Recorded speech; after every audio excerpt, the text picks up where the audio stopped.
In the run-up to yesterday's election, Donald Trump's supporters across the country were engaging in acts of violence, acts of vandalism, even threatening people with a machete.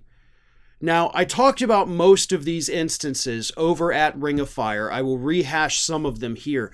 But the most recent one, of course, took place on Sunday. Well, technically Saturday evening, but it was discovered Sunday morning. And what happened was that in Pennsylvania, there was a rally, not with a politician, but it was a rally for support for Kamala Harris.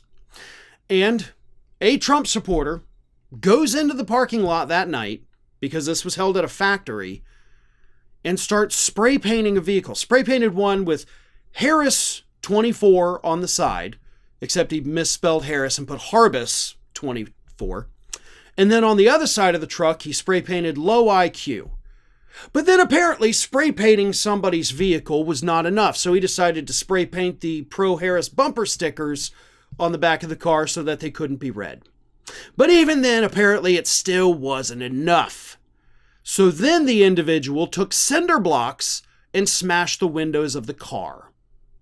But apparently that also was not enough, because they then, after spray painting the vehicle, smashing the windows with a cinder block, they then set the vehicle on fire, destroying original works of art that the truck owner had in their car. They were an artist. These were their paintings, cannot be replicated or reproduced, all because the person was a supporter of Vice President Kamala Harris. And as I said, that was just one of almost actually more than half a dozen instances before the election even happened. Here's the other ones.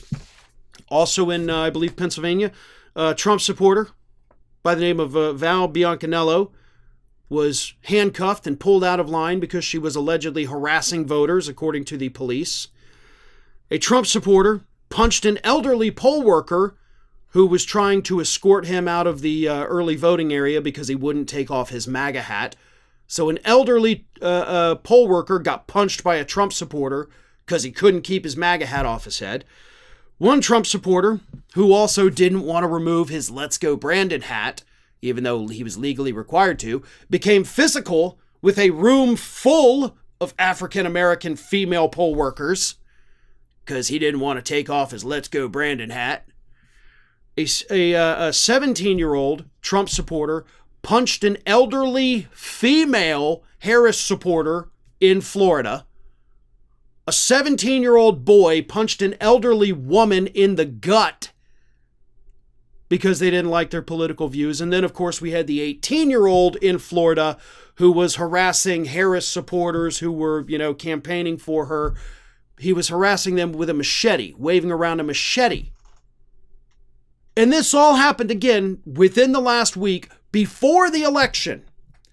So if this level of vandalism and violence is what we can expect from Trump supporters who are angry at Harris supporters, these next few weeks, months, these could be horrific. This is what Trump stirs. This is what they do. So it is terrifying to think what could happen in the coming weeks and months. I hope law enforcement from the local level to the federal level is on notice here, because things are going to get worse. That's a given. These people are going to become more extreme. They're going to become more violent.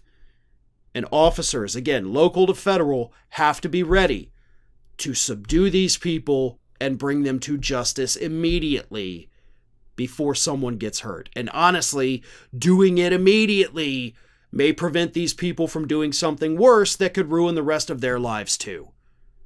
But they've got to be on guard, because the violence is just heating up. Thanks for watching today, everybody. And don't forget, if you're not already, please do subscribe to this channel. We have fresh content going up every single day, and I would really hate for you to miss out on that. And speaking of missing out, if you're not following me across all other social media outlets, then get on it. You can follow the links in the description of this video.